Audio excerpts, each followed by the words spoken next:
Hello, and welcome to another edition of our program Empowering the Next Generation for Future Innovations, airing on your favorite online radio, Hammergate Radio Communications. Today, we'll be having our very last episode of this series, and we'll be making a recap of all the things that we have spoken about and we've talked about in the last 7 episodes. And then we will be rounding off with a few additions justifying the need for empowering the next generation, and that the need to do it in a deliberate manner. After this, we'll be starting a new series. From next week, will be on employability skills for the 21st century. It will be on employability skills for the 21st century, and this promises to be a very interesting and informative session, and that you would not want to miss. Having said that, I need to say thank you for listening and for giving us your listening here, and for making our time to be with us every Thursday at 5 p.m. Nigerian time and 11 a.m. Eastern time. So today, as I spoke earlier, we'll be reviewing some of the things that we've spoken about in this series, and I would like to start from the very beginning in episode 1, where we talked about the changing world and the unprecedented pace with advancements in technology, science, and various other fields, and that it is necessary that we empower the next generation, which is a way of investing in our future, and that we need to ask. There are questions that we asked in the beginning, and that as leaders, how can we prepare the next generation for the task ahead? We also ask ourselves questions about what are the steps or deliberate interventions that we can take to make this happen. We also spoke about the strategies that we need to help the younger generation take on leadership roles and align corporate vision with innovation. We also tried, in answering some of these questions, and when we're asking about how can we prepare them, we identified a few things that we need to do, and we were asking ourselves the role of mentoring and coaching in empowering the future generation. We wanted to also find out the kind of mindset that we as leaders must develop so we can adequately reach out to this group of individuals who should be trained and prepared to take on bigger roles in the society. We also spoke about the traits and attitudes and peculiarities that are noticeable in these young people that can help us in identifying them within an organization or society.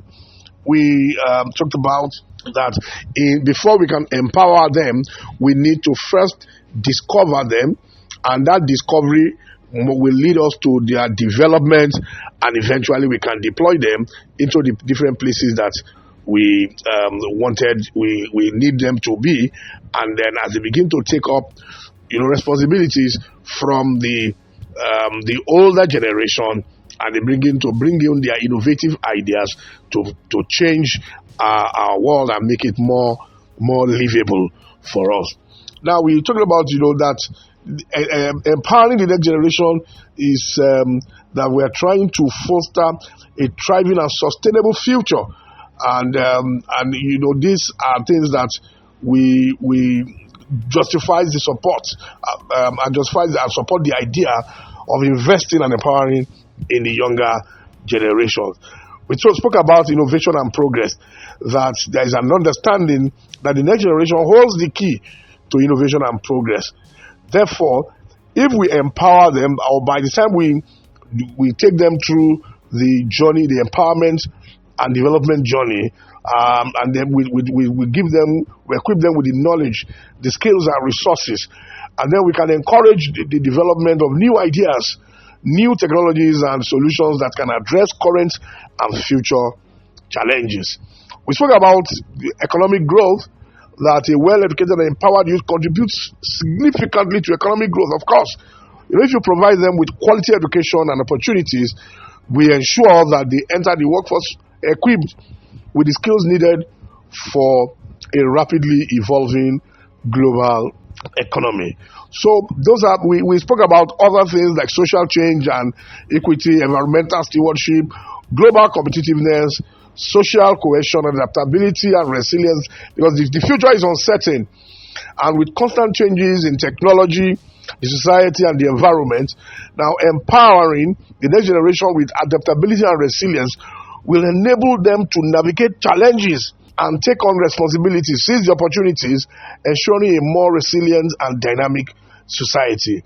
We spoke about their health and well-being. We spoke about the leadership development process itself, that we need to be deliberate, and we need to, there are traits and attitudes that these people display that can easily help us to identify them within the work environment. We did speak about the role of mentoring and coaching in empowering the future generation. Now, so which plays a very crucial role. They both play crucial roles in empowerment of the next generation by providing guidance, support, and valuable insights to help the individuals reach their full potential. Now, so, and they do so by doing some of the following things: by knowledge transfer. Mentors and coaches share their experiences, their knowledge, their wisdom, and with the mentees, helping them gain insight into various aspects of life, work, and personal development. So this knowledge transfer is essential for the next generation to build on existing expertise and navigate challenges effectively.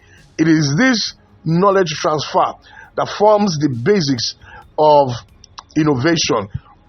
You cannot build something on nothing. This forms the foundation. The knowledge transfer forms the foundation for these new young people who can then build on these to innovate and bring about new things and new solutions, create new solutions and all that. So mentors help you to build confidence. They help you with their networking and connection. They help with goal setting and planning. They can help because they are actually guiding. Mentors offer opportunities for skill development. Mentors and coaches can identify areas for improvement. Provide constructive feedback. They help you to avoid the pitfalls and mistakes of the past. They already they can see, they know some of the routes that they took and it didn't work out. They will help you to avoid such pitfalls, thereby helping the young person to reach his goal at a faster rate. These were pretty some of the things that we spoke about during the first episode. In the second episode, we're talking about the kind of mindset that we must develop so we can adequately reach out to this group of people. And one of the things that we said was about being open-minded. Being open-minded. The leaders should be open to new ideas, perspectives, and new ways of thinking, so that it can aid us in being open-minded in choosing and being able to identify the people that we can quickly leverage on to develop new skills and come up with new ideas. We also need to have empathy for understanding the unique challenges and experiences and emotions of the next generation. These are the kind of mindset that we need to develop. If you do not empathize with the new generation and some of the challenges that they are coping with and all that, sometimes we may think that they are a bit unstable. We may think that they are emotionally unstable. We think that that the new generation, that this next generation, they may appear sometimes rude and all that. But we need to apply some form of understanding to them, and then we need a mentorship mentality, that involves commitment to guiding. We are always willing to guide and support them and to develop the potential of these young people. We should actively seek opportunities to mentor and provide constructive feedback to help the next generation grow. Feedback that can help them, tell them, point out their mistakes and be able to guide them to doing the right things and the proper ways by which they can. But we need to be adaptable also, to face the change. Next generation often embraces technology, social trends, and different work styles. So leaders who can adapt to these changes demonstrate a willingness to understand and align with the evolving landscape. We talk about the collaborative spirit. We should be ready at all times to be able to work with these people, to team up with them to create a better world. We need to create that environment that fosters cooperation, encourages diverse contributions, where we don't shut down the people. And I remember I spoke about that in the African setting, the young people are not allowed to voice out their concerns. And these are some of the things that we need to change in order to foster development and deliberately mentor them to. I would say we need also to be tech savvy, understanding that we can leverage on technology, we're connecting with them. So we shouldn't be technophobic. We need to receive technology with open hands and be able to use technology as a tool to reach out to everyone that we need to reach out to. We have to be purpose driven. We need purpose driven leadership. We need, that leaders will communicate compelling purpose and vision and inspire the next generation. Now, one of the things that a leader can do is it helps you to refocus on vision and to make sure that whatever we do is purpose driven. And so these are some of the things that these are some of the mentalities that we as leaders must develop in order to be able to reach out to this set of people. Going on in the episode, we I think that should be episode 3 now, where we spoke about the traits, attitudes, and peculiarities noticeable in these individuals, in these young people, that can help us as leaders to identify them within an organization or a society.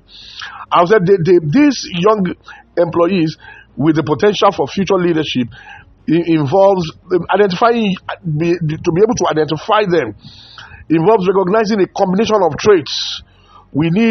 Now, for us to be able to identify them, we need to be able to recognize some traits in them and attitudes that indicate their readiness for increased responsibility and influence, which means these people they display some certain characteristics that can help us.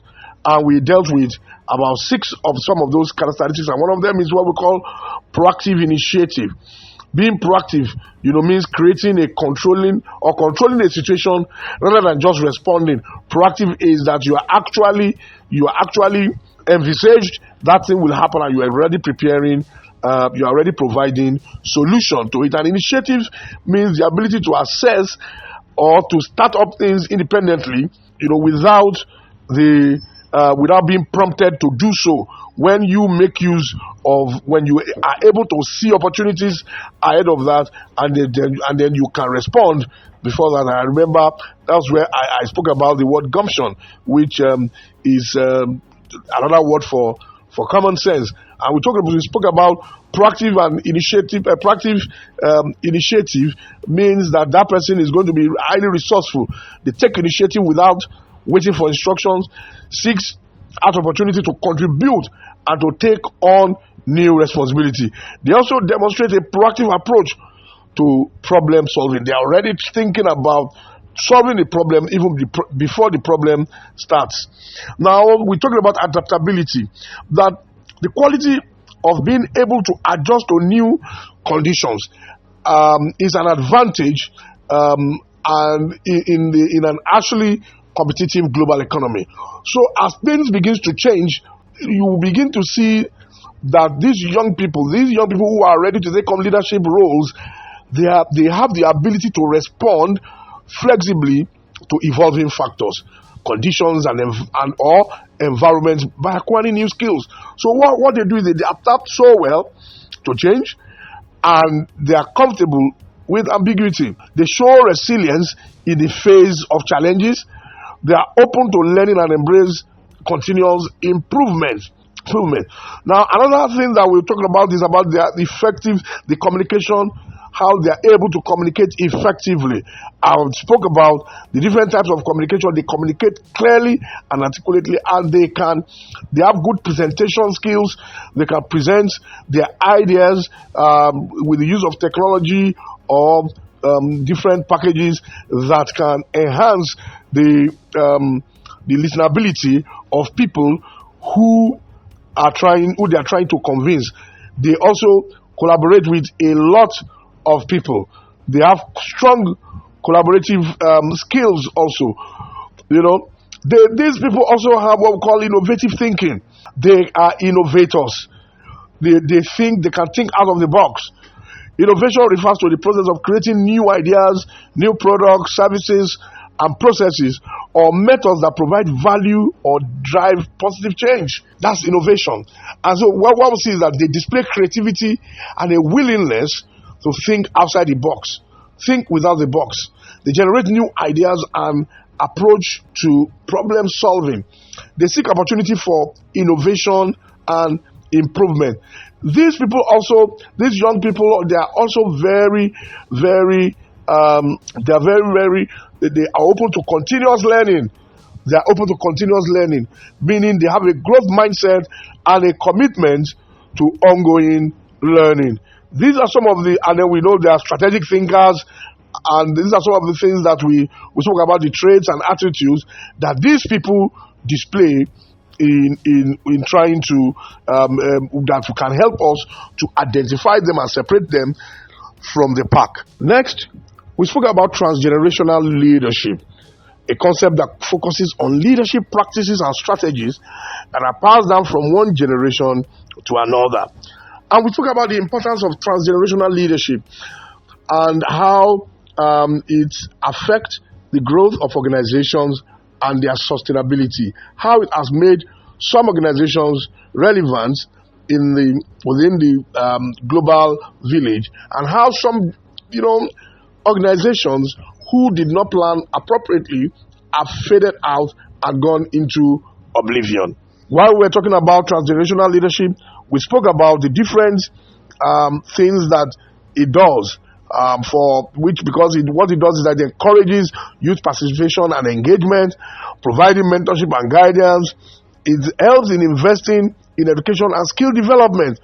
It fosters a culture of innovation and entrepreneurship, and it has amplified the youth voices and stories.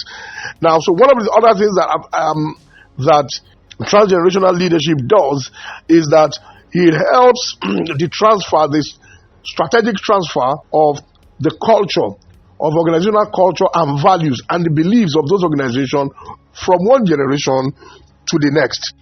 While talking about transgenerational leadership, we reviewed 3 companies and that are actually Fortune 500 companies.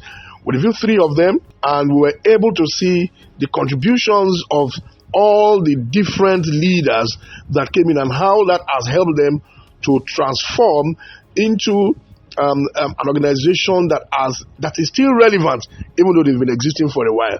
We spoke about General Electric, which is over 100 years old, about 129 years old.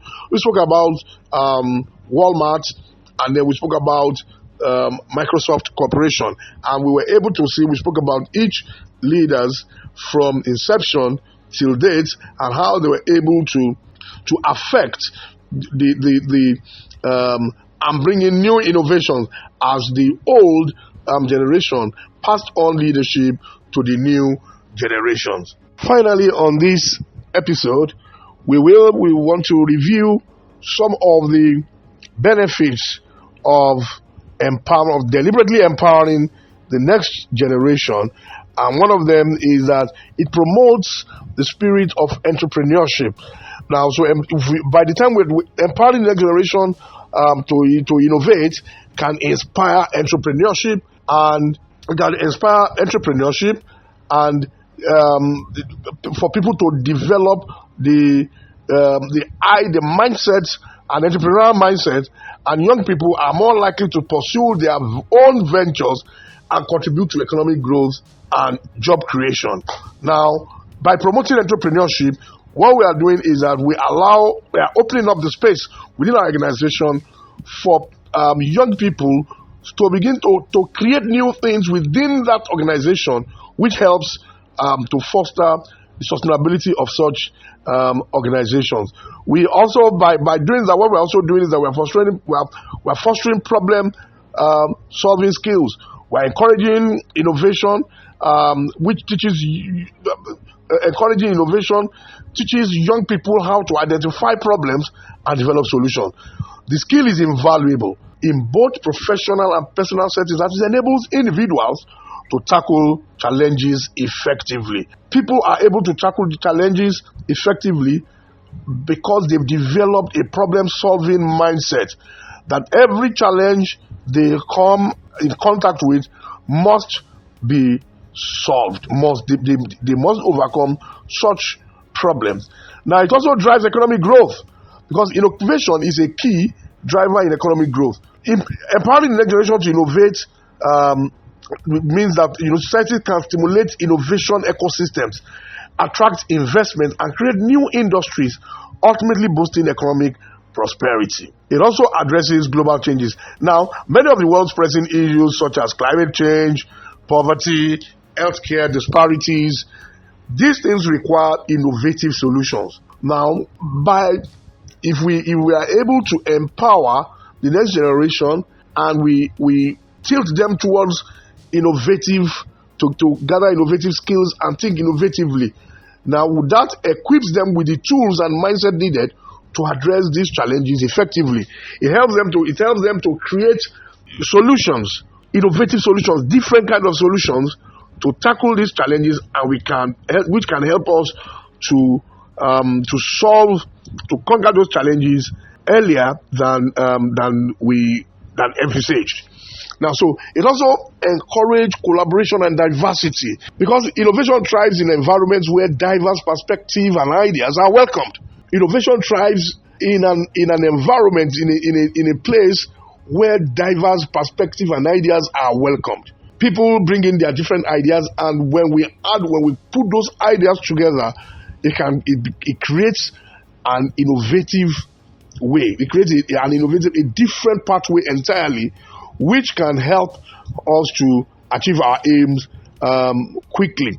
So empowering young people from different backgrounds and disciplines to collaborate fosters innovation ecosystems that are inclusive and dynamic. When we deliberately empower the next generation to become innovators, what we are doing is that we are creating inspiring leadership. Empowering young innovators helps cultivate the next generation of leaders by providing them with the opportunity to lead and make a difference. Make a difference, then the society nurtures leadership skills that are essential for driving positive change in the future. It also helps in preserving a sustainable future.